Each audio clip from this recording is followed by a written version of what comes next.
एक गांव में एक बहुत बड़ा तालाब था। वो तालाब हमेशा मछलियों से भरा रहता था। कई मछुआरे उसमें मछलियां पकड़ते थे।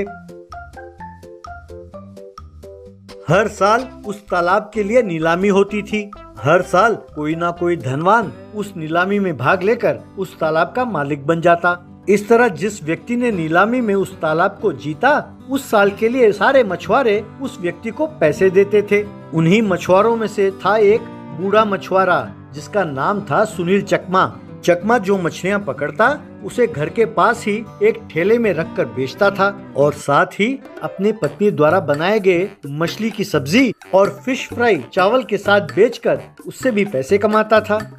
गांव वालों को उसका स्वाद बहुत अच्छा लगा, इसलिए सब गांव वाले आकर वहां पर खाने लगे। चकमा का बेटा था सुरेश चकमा।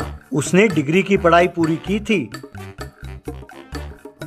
वो काफी तेज दौड़ता तो था ही और साथ साथ अच्छा तैराक भी था।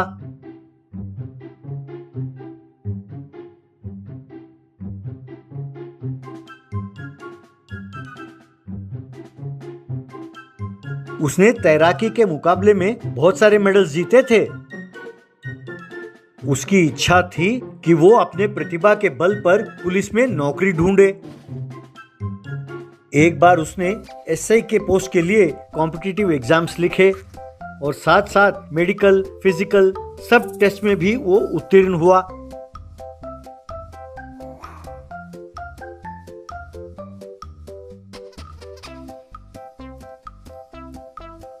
वो घर पर अपने पिताजी से, बापू, मैं परीक्षा में पास हो गया हूँ, इंटरव्यू की प्रतीक्षा कर रहा हूँ। मुझे उम्मीद है कि मैं वहाँ पर भी सेलेक्ट हो जाऊँगा। बस तब तक ये ध्यान रखना होगा कि मेरे खिलाफ कोई पुलिस केस ना हो।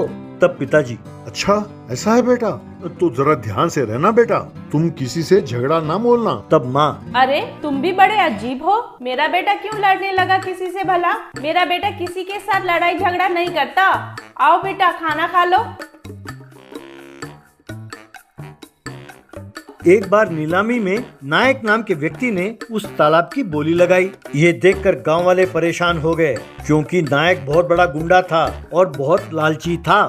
नायक गांव वालों से, हाँ, आज से ये तालाब मेरा है। अब से जो भी मछली बेचा जाएगा उन पैसों का आधा हिस्सा मेरा होगा। अगर तुम लोगों ने आनाकानी की तो पड़ोसी गांव वालों से कहूँगा कि आकर मछली पकड़ लें। तब सुखेंद्र चकमा, नायक जी, ये तो ज्यादती है। अगर आधा हिस्सा हमने आपको दे दिया तो हमारे लिए क्या बचेगा? इससे पहले साल भर के लिए पैसे निर्धारित किए जाते थे, हम वही भरते थे, और अब अचानक ये नया रूल। तब नायक, ए बुढ़ाओ, जो हुआ उससे मेरा कोई मतलब नहीं। अगर तुम्हें मेरी बात मंजूर हो तो उतरो तालाब में, वरना रहने दो। तब मछुआरों को गुस्सा तो आया, पर उन्हें मजबूरन मानना पड़ा। सुरेश चकमा भी बहुत दुखी हुआ। इस तरह उस दिन से सब मछुआरे जो मछली पकड़कर बाजार में बेचते थे,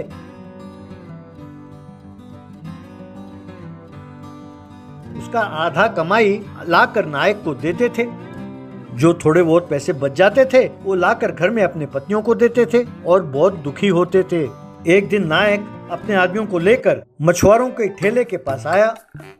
क्यों रे बुढ़े, तू किसे धोखा देना चाहता है? चुपचाप मुझे जो पैसे मिलने चाहिए वो मुझे दे दो। तब सुरेंद्र चकमा, ये क्या कह रहे हो साहब? आज मैंने 50 किलो मछली पकड़ा था, उसमें से आधा यानी 25 किलो मछली के पैसे मैं पहले ही आपको दे चुका हूँ। अब भला मैंने इसमें धोखा क्या किया? तब नायक, अरे वो तो ठीक है, लेकिन ये जो तुम फिश फ्राई और मछली की सब्जी बनाकर बेच रहे हो, इन पैसों का क्या? ये तेरे बाप की कमाई है, निकालो पैसे। तब सुरेश चकमा, नायक जी, जरा सोच समझ के बात कीजिए। आपका हिस्सा आपको दे दिया है, जो बचा हिस्सा है उसे हम जो मर्जी करें। आपसे मतलब? बड़ों से ऐसी बात की जाती है। तब नायक, क्या बकवास कर रहे हो? इसमें बड़े छोटे क्या होता है? कल से खबरदार जो तुम तालाब में उतरे, ये मेरा हुक्म है। कहकर अपने आदमियों से, अरे तुम लोग देख क्या रहे हो, हो जाओ शुरू। यूं कहते ही उसके आदमियों ने ठेले को उल्टा किया और सारा सामान उठाकर फेंक दिया। तब नायक को गुस्सा आया और उसने उन्हें मारा। जवाब में उन लोगों ने भी नायक को मारा। इस तरह नायक और उसके आदमियों को सुरेश चकमा ने खूब मारा।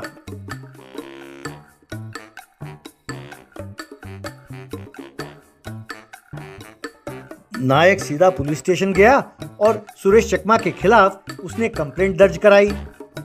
बाद में एसआई सुरेश चकमा से, बेटे तुमने ये क्या कर दिया? मैंने उससे बहुत मिन्नतें की लेकिन वो माना नहीं। मैंने उसे समझाया कि वो केस वापस ले ले, तुम्हारे नौकरी का सवाल है, पर वो माना नहीं। अब तुम्हें नौकरी मिलना मुश्किल है बेटा। ये सुनकर चकमा बहुत दुखी हुआ। घर लौटकर उसने घर वालों से ये बात कही। घर वाले भी ये सुनकर बहुत दुखी हुए। उस दिन से बाप और बेटे मिलकर मजदूरी का काम करने लगे। एक दिन सुरेश चकमा तालाब में तैराकी कर रहा था।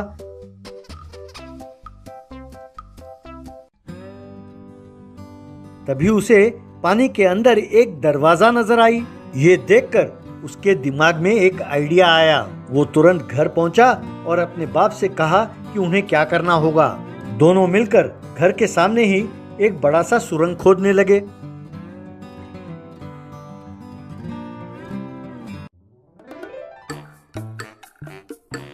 यूं खुदाई करते करते वो एक दरवाजे के पास पहुंचे।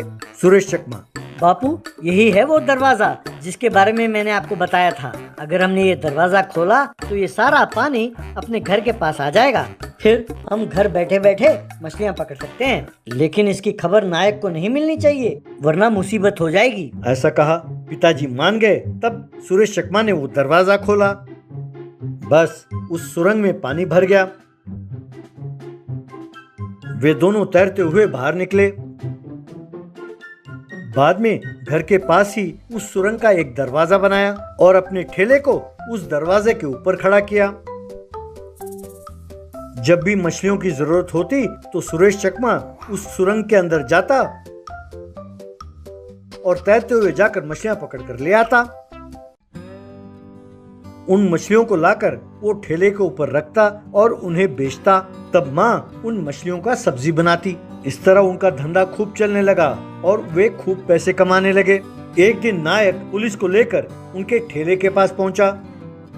नायक, एसआई साहब, इसने अपने घर के नीचे एक सुरंग खोदा है, फिर तालाब के सारे मछलियों को यहीं से पकड़कर वो बेचता है। अगर यकीन ना हो तो आइए मैं आपको दिखाता हूँ कि वो सुरंग कहाँ है। ऐसा कहा। यूं सब मिलकर उस सुरंग के अंदर गए।